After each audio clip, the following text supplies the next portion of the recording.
Bueno, estamos acá en nuestro primer encuentro.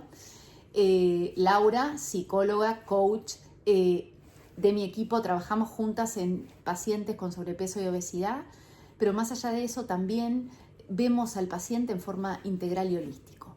Queremos solo abordar determinadas preguntas que vamos a ir teniendo en esta entrevista para que puedas entender cómo manejar o cómo gestionar tus emociones. ¿Cómo podemos lograr cambiar nuestra relación con la comida y el ejercicio para que sea una relación sana en estos dos aspectos de nuestra vida? Mira, Cris, esto hay que tomarlo a la persona, al ser humano, hay que abordarlo de una perspectiva integral. Por un lado está su salud física, pero también viene acompañada de su salud mental. Entonces, es importante que la persona se conecte con sus emociones. ¿Qué es lo que le está pasando? Porque muchas veces están en el día a día, en el comer, y eso hace tapar lo que pasa realmente en profundidad. Entonces, habría que diferenciar entre el hambre física y el hambre emocional. El hambre física tú lo has explicado muchísimas veces. El hambre emocional es eso que a uno le dan ganas de comer en el momento y que no sacia. Comes, no te das cuenta ni lo que estás comiendo y después de eso sigues con hambre. Además sientes culpa, vergüenza. Entonces sigues tapando todas esas emociones con la comida. No llegas a ver qué es lo que está pasando. Entonces eso es lo que hace que cada vez sigas comiendo más, ganando peso, y bueno, y es un ciclo negativo. Entonces, lo que hay que hacer es romper con ese ciclo. ¿Cómo? Conectándote con esto, empezar a trabajar como más en profundidad. Entonces, digamos que la alimentación requiere de tener una relación sana con la comida, sería como cortar este ciclo, ¿no? De culpa, de vergüenza, de taparlo para no verlo o anestesiarte comiendo, porque de hecho, como dijimos siempre, el hambre físico se come saludablemente y el hambre emocional llegó a comer azúcares añadidos, alimento en forma compulsiva y no tengo control. Entonces creo que la relación sana con la comida es tener bien claro, estar consciente de lo que como, tener un autoconocimiento de mí y un compromiso muy importante de consciente de lo que quiero, hacia dónde voy. Exactamente, y ser consciente que quiero perder peso, pero ¿para qué quiero perder peso? ¿Por qué quiero perder peso? No ir simplemente a una dieta, porque sí, podés hacer una dieta rápida, muy restrictiva y adelgazar, pero si vos no trabajás más el problema de fondo, lo vas a volver a recuperar. Son esos efectos rebotes que existen, o incluso los atracones, porque claro, venís de un par de días donde hay una dieta que súper restrictiva y en algún momento vas a necesitar todo esto que no, con lo que tú no te estás conectando, que salga por otro lado. Entonces vas y te comes toda la heladera, y eso te vuelve a generar culpa y es de vuelta otra vez ciclo. ese ciclo. Exactamente. Bueno, siguiendo un poco con esto desde las perspectivas psicológicas, ¿cuáles son esos desafíos emocionales que enfrentan las personas que están con sobrepeso o con obesidad en su proceso de cambios de hábitos? Mira, lo que yo veo en estos pacientes es que vienen con una autoestima baja. ¿Por qué? Porque como se han enfrentado ya varias veces a estas dietas restrictivas, las viven como un fracaso, entonces se sienten desmotivados, desvalorados, que ya ellos no van a poder, entonces se quedan en todo esto. Esto les genera frustración y se autocastigan. Les es más fácil mantenerse en esa zona de confort, que me vas a decir, Laura, pero ¿cómo esto es una zona de confort? Sí, es una zona de confort que los mantiene en estos hábitos no saludables y les genera una resistencia emocional al cambio, porque para que haya un cambio se tienen que conectar con lo que le está pasando. Exacto. Y salir de esa zona de confort, empezar ejercicio, empezar a conectarse con su médica, a empezar a hacer terapia, porque siempre nos tenemos que acordar que el tema del sobrepeso y la obesidad lo tenemos que ver con 3 patas: el médico, el terapeuta y el entrenador físico. Eso hace que te ayuden y además vienen con esta necesidad de resultados rápidos. Exactamente, sí. Y esto es un proceso donde se van viendo los micropasos, se van celebrando esos micropasos y no se tienen que fijar en el resultado, sino lo que va pasando gradualmente. De la misma manera que fueron ganando el peso gradualmente.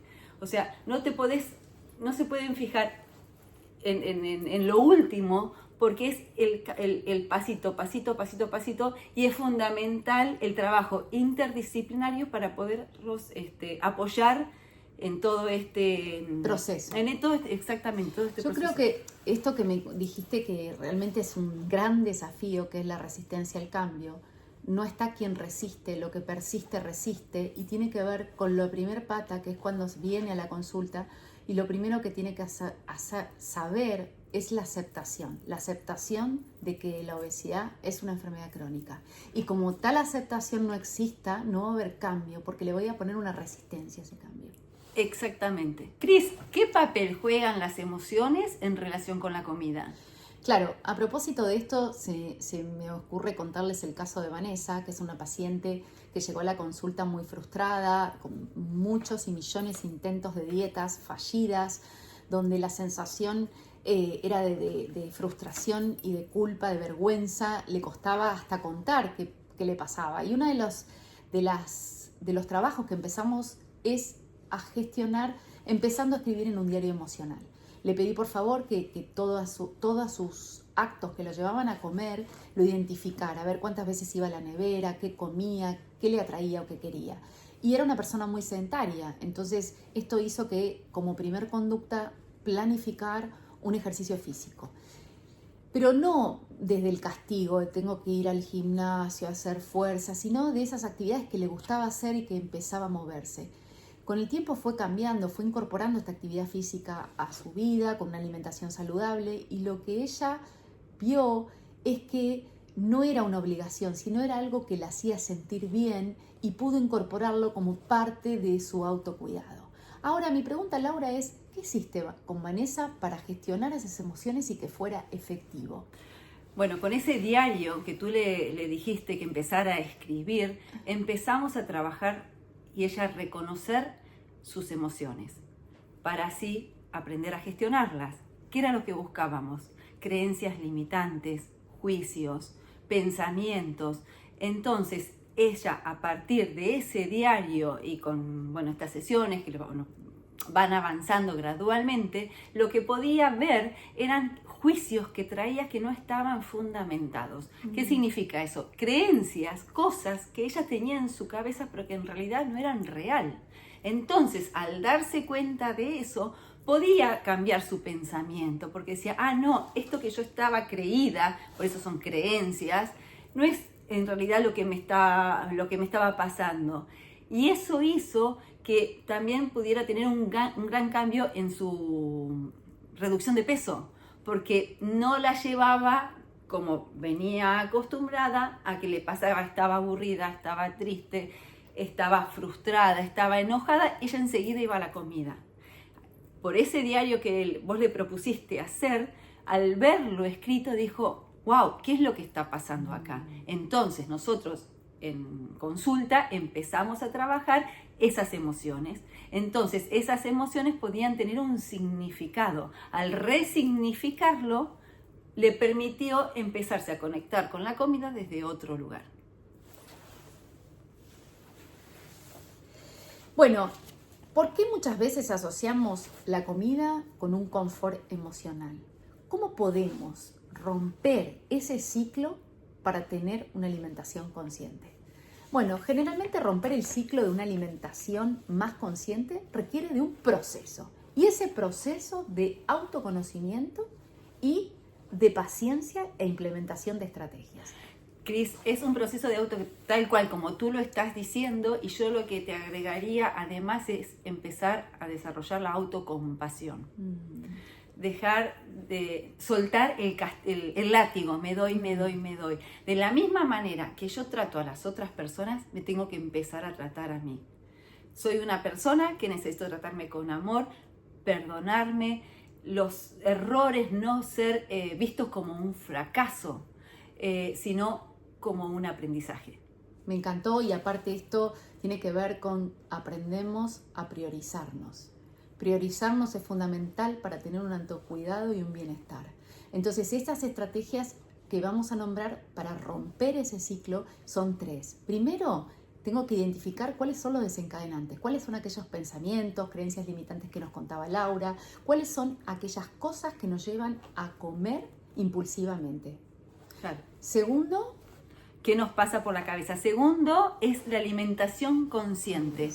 Cuando comemos es dejar por un rato el celular, el televisor, es conectarnos con la comida, porque si no, ¿qué pasa? Ni siquiera registramos cuando nos saciamos, cuando estamos llenos. Seguimos comiendo, porque está en el plato por ahí, nos servimos más porque estamos en el televisor o en el teléfono. Entonces, es importante empezar a desarrollar esta alimentación consciente y también diferenciando el hambre emocional del hambre físico. El hambre físico, tengo hambre, me aparece gradual, como y se me pasa. El hambre emocional generalmente es por grasas, carbohidratos, azúcares. Sigo comiendo, termino de comer y siento culpa, siento vergüenza. Entonces, como tenemos que aprender a trabajar desde ese lugar y empezar a identificar cuando estamos saciados, es importante desarrollar esta alimentación consciente. Me encanta. Esta forma de alimentación. Muchas veces, no nos saciamos, pero porque hay otras enfermedades de base, ¿sí? Cuando estamos con muchos kilos de más o con mucho exceso de grasa en el cuerpo, tenemos alterado el centro de la saciedad. Entonces, más allá de eso, quizás estamos en otro grado y hay que empezar a tratarla como una enfermedad, y esa enfermedad requiere medicación. Entonces, esto sería quizás el primer paso para después, como dice Laura, empezar con estas estrategias para romper el ciclo de la alimentación. Y por último es la gestión de emociones. Muchas veces comemos para calmar el estrés, la ansiedad, el aburrimiento, todo lo que las alternativas para manejar esas emociones. Pero como dijo Laura, no estamos conscientes, y de esa manera no estamos conscientes, no podemos romper un ciclo.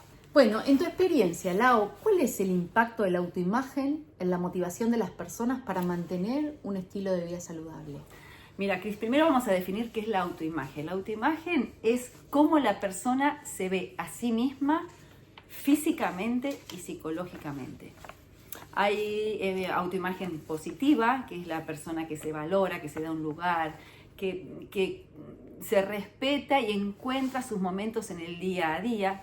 En cambio, la autoimagen negativa, que es lo que generalmente le pasa a esta gente que tiene, a las personas que tienen sobrepeso u obesidad, se sienten desvalorizadas, fracasadas, porque han intentado muchas veces dietas que no les han servido. Por ejemplo, tu método, el método Petrati, lo que valora es justamente estos son los cambios de hábitos sostenidos en el tiempo. Y ahí podés explicar un poquito más vos. Sí, que en realidad para mí, para mejorar un poco esto de la autoimagen, lo que trabajamos en forma fundamental es aprender a cambiar hábitos. Los hábitos llevan un proceso. Normalmente un hábito se cambia en 60 días o más después de conductas repetidas, de una alimentación saludable, de una actividad física diaria y de una gestión emocional, que como trabajo multidisciplinario siempre hacemos, y que se sostiene ese cambio porque se va mucho más profundo que una dieta pegada a la heladera y planificada.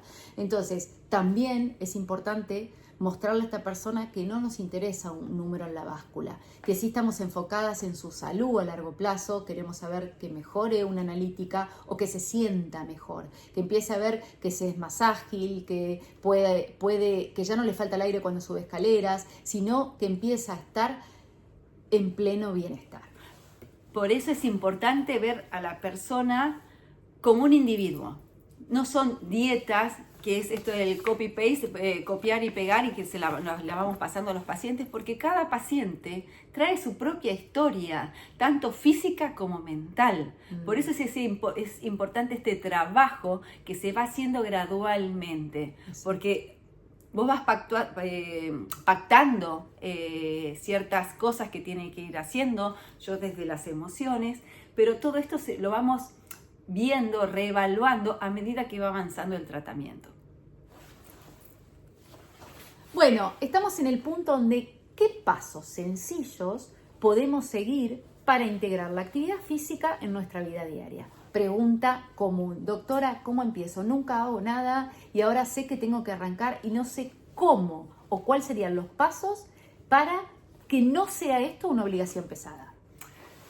Primero es empezar, a ver, estos pasos tienen que ir a superar esas barreras mentales donde tienen la idea de que yo no puedo con esto, nunca fui buena para el deporte, nunca pude saltar una soga, nunca corrí, me agito, ¿qué voy a hacer? Entonces, empezar a trabajar por ese punto. Entonces, por un lado es buscar actividades que disfruten.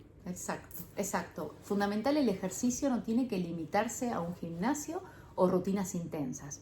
Muchas veces hablamos de nuestro rincón saludable, tener en casa una esterilla, unas pesitas, algo que me pida una mínima planificación de 10 minutos para poder hacerlo en mi casa o mirando una aplicación en el teléfono.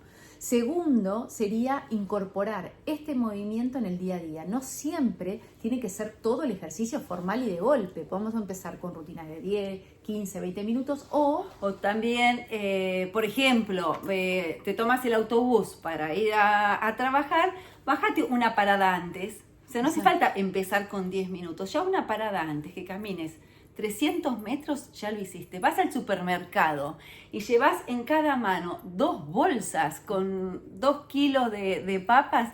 Ya son formas de empezar a hacer ejercicio y poner ese cuerpo en movimiento. Exactamente, pero siempre que sea en relación al disfrute. Y establece metas pequeñas y realistas. Empezamos, como dijo Laura, 10 minutos, 15, 20, progresivamente.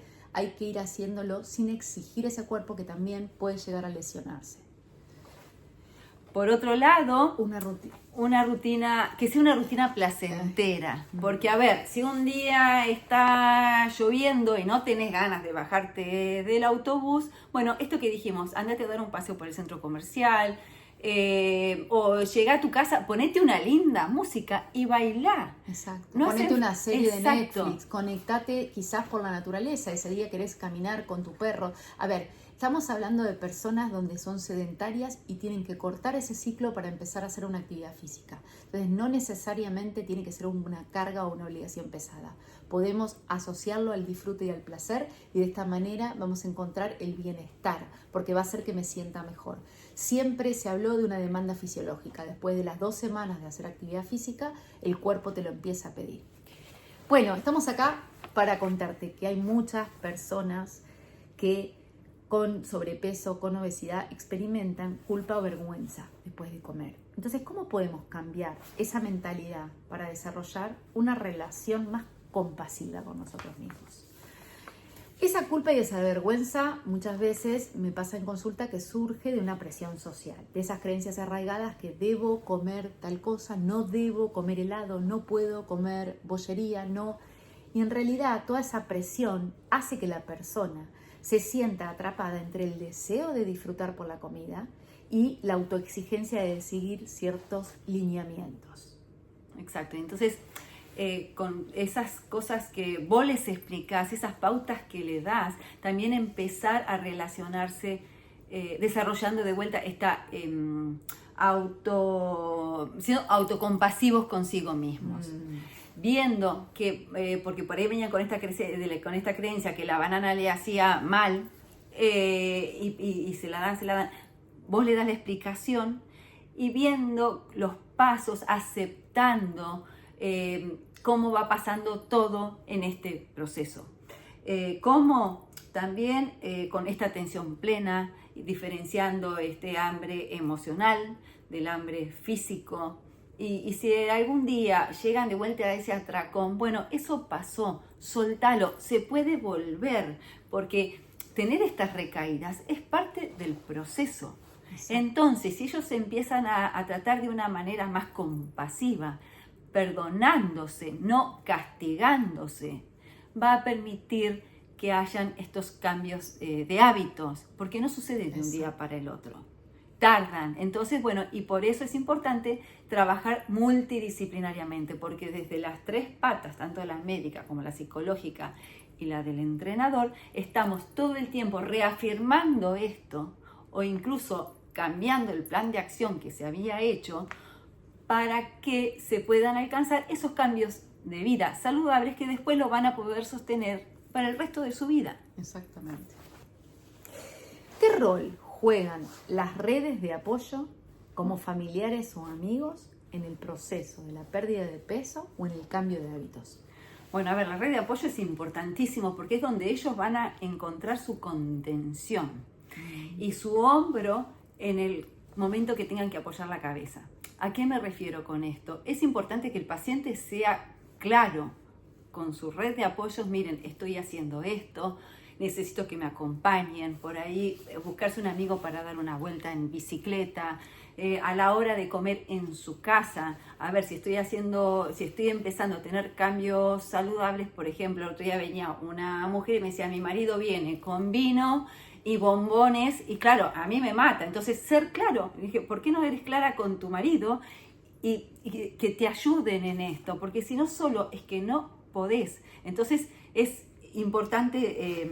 Y ahora cuando me decís eso me hizo acordar qué importante que es comprometerse con uno mismo, porque al hacer claro, Exacto, vos estás poniendo el compromiso en vos y no lo estás dejando afuera. Estás diciendo, mirá, prefiero por este mes que no me traigas el vino y los bombones. Prefiero que este mes me traiga las frutillas o las fresas y las ponemos en agua y las compartimos. Que tiene que ver con este compromiso con uno mismo también. Exacto, es dejar de tirar la pelota afuera y responsabilizarse de lo que me está pasando a mí ahora y ser claros con el resto de la gente. Exacto. Y si tengo que ir a un cumpleaños o un casamiento o cualquier compromiso familiar o red, también ser coherente con lo que pienso y siento. Porque si ese día voy y me preparo un atracón de dulces, significa que no estoy tan comprometido con el propósito de lo que quiero. Porque es ahí donde el otro no le va a pasar nada, sino me voy a sentir mal, con culpa y frustrada yo por la actitud que tuve. Y si en ese momento fuiste diciendo, bueno, me voy a portar de determinada manera y no lo lograste, también, a ver, somos todos seres humanos. No lo tomes como un fracaso y lo abandones. Estás en esa fiesta, pero volvés a tu casa y retomas el camino. No te quedes en, ay, ¿por qué lo hice mal? No, no pasa nada. Fui, ¿lo disfrutaste? Sí, bueno, genial. Ahora vuelvo. Y ahora vuelvo y arranco de nuevo. Exacto.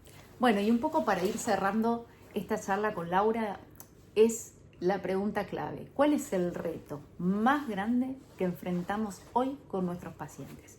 El reto más grande que abrazamos es el cambio, como dijimos antes, desde el compromiso y la paciencia. Porque entiendo, como ya saben, el método Petrati, que tiene tres patas: alimentación saludable, gestión de emociones y ejercicio a diario.